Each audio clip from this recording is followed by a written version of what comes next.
think it's been a magnificent trilogy, you know, throughout. Like I said, it takes two to tango. Wilder had moments through the trilogy. Tyson had better moments through the trilogy. And to top it off with that last night, it was just a fantastic spectacle. Both, again, all inside 11 rounds. Both fighters had success. You know, there was drama. It was, you know, fantastic entrances. The production was done very well. All of these type of things do play a part in making a classic fight like that was last Saturday night. Tyson went over at the end, looking to kind of have a moment with Deontay. He was knocked back. Deontay said, "I don't want to be sportsmanlike."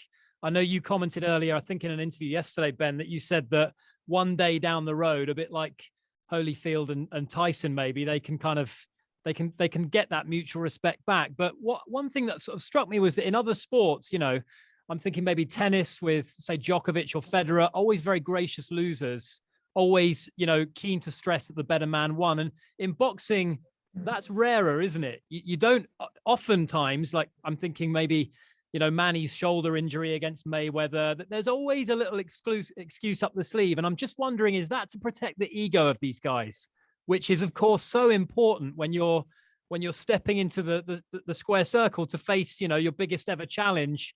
To accept that that guy was better than you in the previous fight is a massive statement.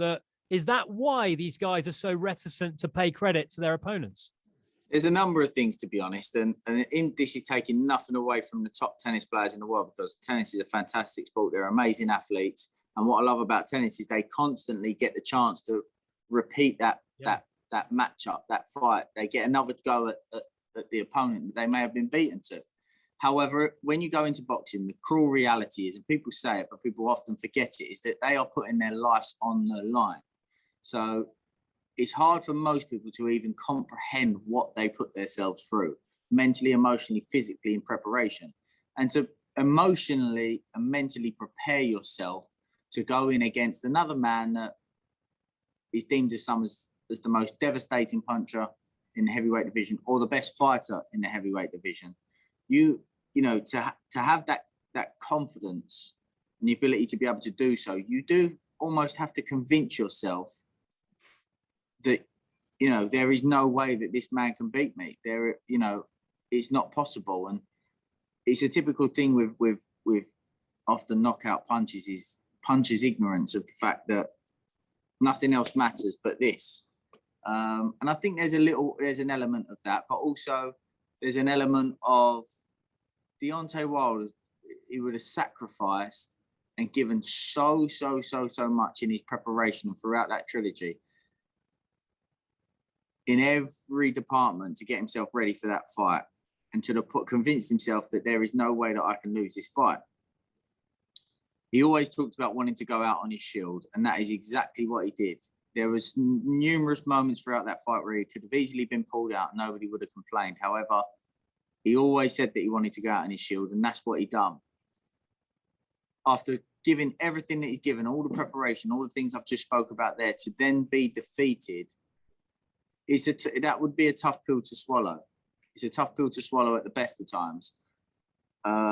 So while in tennis, you get another opportunity to go against that opponent, but you're also not having to mentally prepare yourself to what the truth of it is. Put your life on the line to step through those ropes.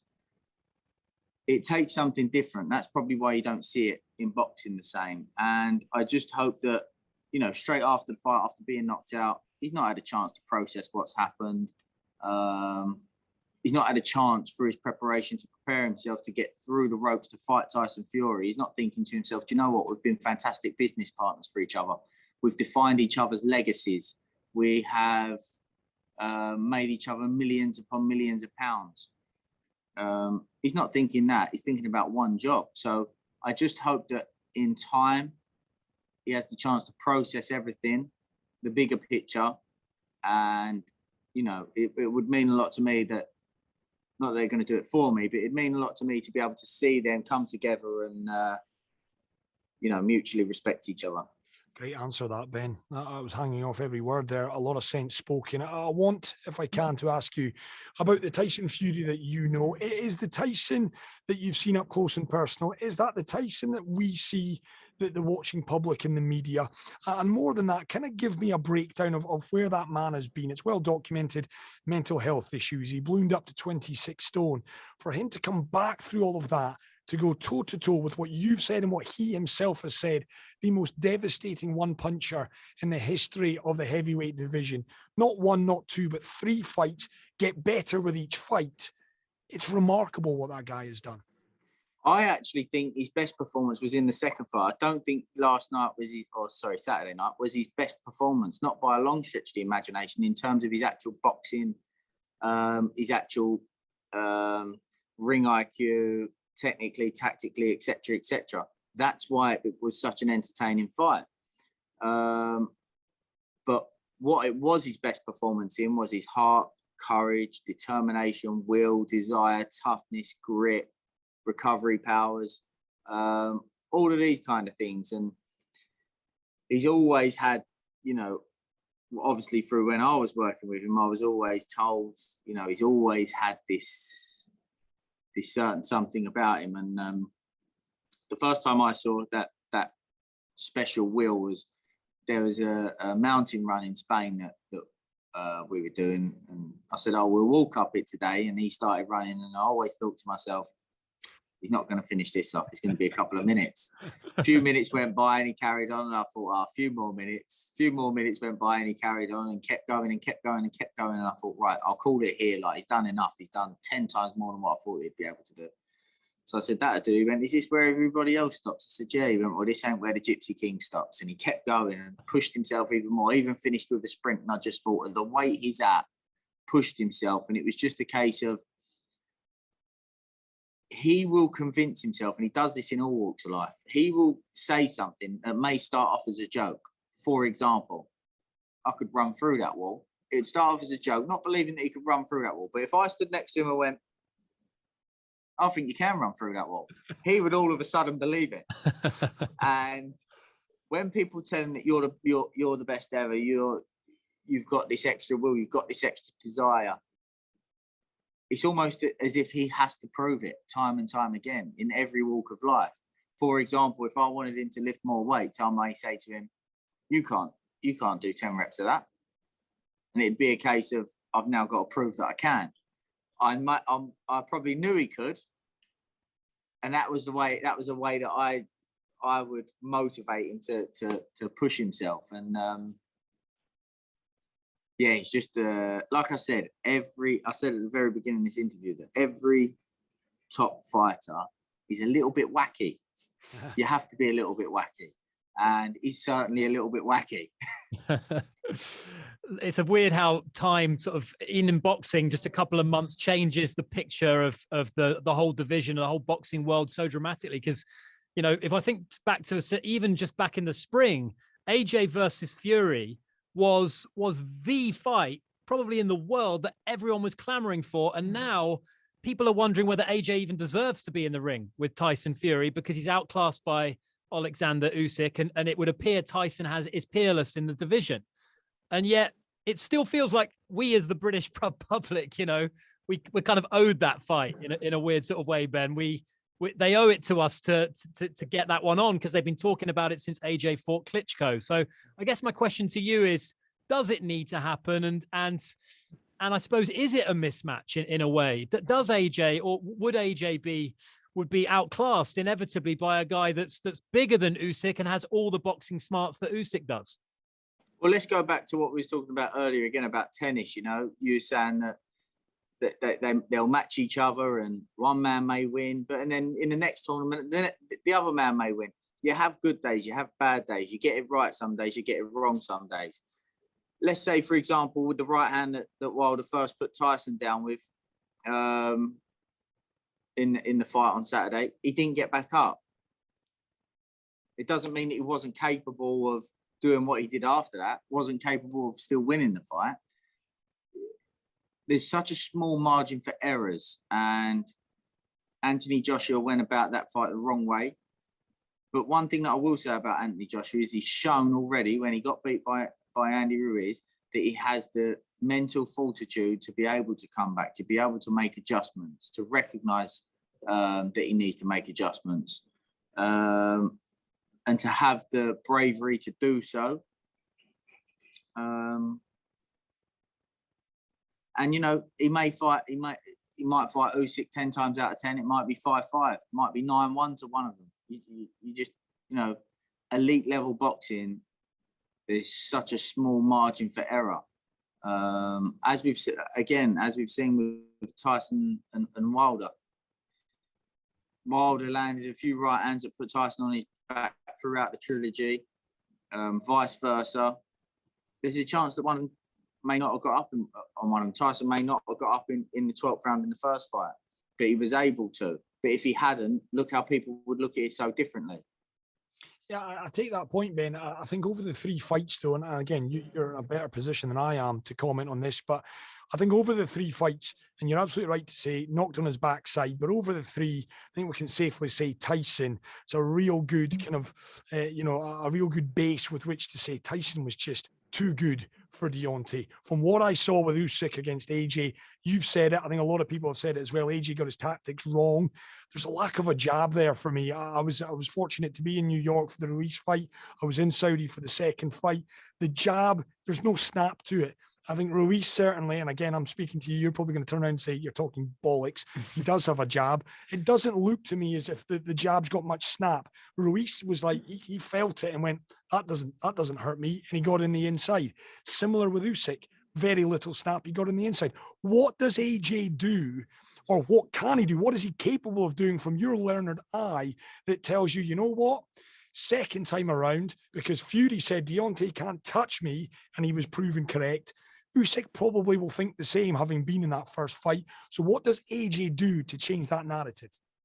The difference is that Deontay Wilder's fundamentals are very, very, very, very, very flawed. However, he has sharp change of pace and devastating power. Yeah. And that's why Tyson was able to stand out and win so much of the trilogy, and Wilder only had small moments. But that's often a pattern in a lot of his fights. However, Usyk fundamentally, technically and tactically is a lot better. It's not to say that he'd beat Deontay Wilder. I'm not saying this, but he is a much, much better boxer than Deontay Wilder. Yeah. So you're not going to dominate as much of the fight or as much rounds as easy as Tyson could do against Deontay Wilder because of the fundamental differences. With Joshua, what you're saying is, I understand to a degree, when there's a southpaw orthodox, there's often some lead hand, bit of play, feeling each other out, trying to understand each other's rhythm, timing, etc., etc. Anthony Joshua is just too predictable with his lead hand and rhythm and timing. And it's not to say, because most people say, he just needs to jump on him. If he just jumps on him, he'll end up getting knocked out. It's elite level boxing.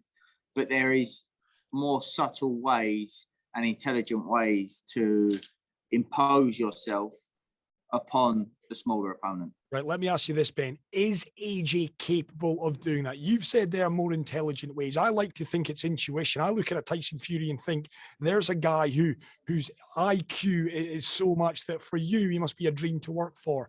With AJ, Rob McCracken in his corner. Robbie, you've alluded to this numerous times in our show. The instructions that are coming to AJ, and again, I've been quite fortunate, quite close up to this. You're looking at your mates at the side of you watching this fight thinking, wow, that's elite boxing, because the instructions seem pretty basic. They seem kind of things that you're like, wow, if he's been asked to do that, if he's been told to do that and being reminded of that, that seems really basic for an elite level boxer. So what I'm getting at, Ben, is does AJ have the ring intelligence to make the adjustments required to beat an Usyk?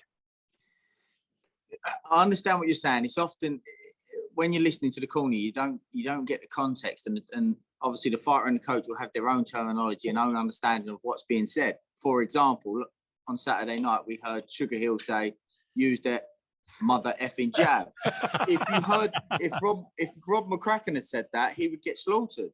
Yeah. He would get hammered. If that was what you heard come out in the corner, or for any other coach, would get hammered for that advice. Like, but it's not to say that Tyson didn't understand when he wanted him to use the jab, why he wanted him to use the jab. They may have discussed it over and over and over in the gym. So it's hard to judge what, you know, a lot of what is being said in the corner because of those type of things. However, is he capable of making the adjustments? I think he's capable.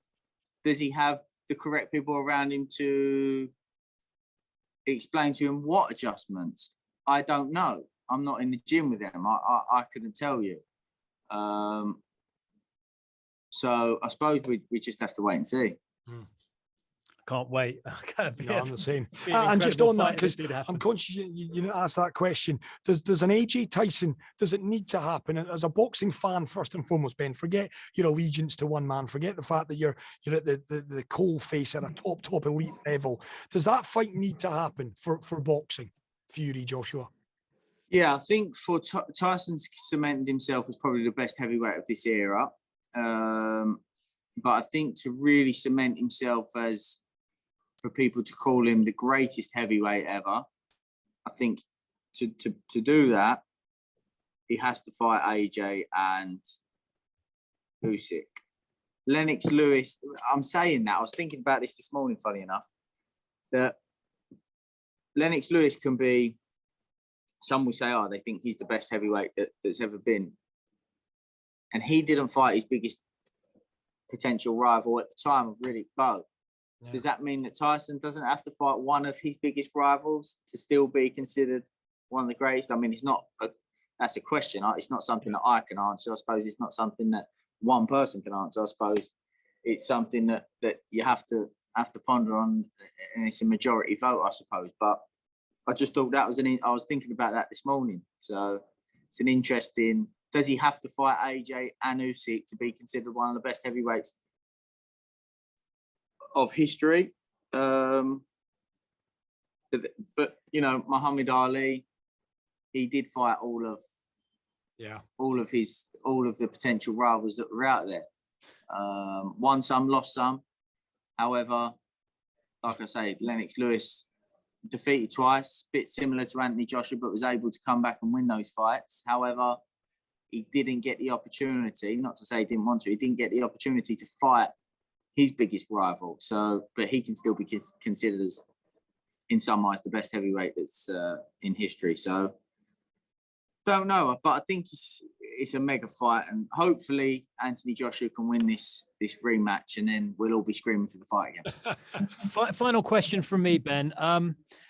It would appear that UFC has done a better job than boxing of making the matchups that demand to be made, if you like. You know, because there's one unified belt. There's not a variety of different belts that you can actually go for in each division. You know, Dana White has had a lot of success putting the fighters that people want to see fight up against one another. And there's been this sense in boxing, there's been this frustration that maybe some of these fights either have happened too late in the careers, like for example, Pacquiao Mayweather being a case in point, or, you know, we've waited too long for these fights to be made. Is that where boxing can make a huge step forward? Do you feel, is that an issue for boxing, or is that just something that, you know, we know it's a mysterious sport, and that's the way it should stay? I think that it's very, very difficult, but I think that we've been extremely lucky of recent, especially this year, last few years, really. We've had some amazing fights, and the best are starting to fight the best. However, there's pros and cons to the UFC structure, so to speak. It's one unit, one force that owns everybody, which means that they tell the fighter what they're getting paid. That's a reason why, part of the reason why financially fighters in boxing are earning so much more than fighters in MMA, because there's a lot more competition. There's more broadcasters, more promoters that can put offers on, oh, we'll pay you X to come across to our promotion, to our broadcasters to fight on our show against our guy. And it sets off it can almost set off a bidding war.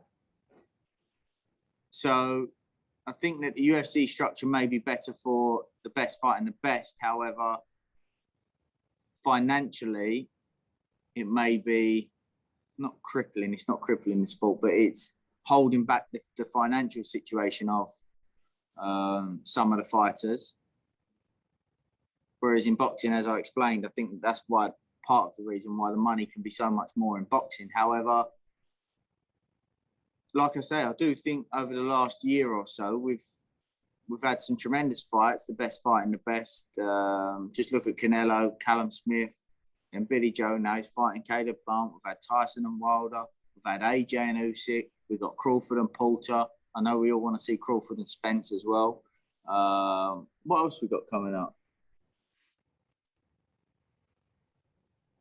Josh Taylor.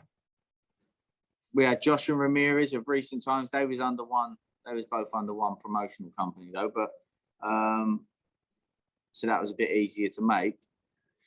AJ Usyk again, Mark II.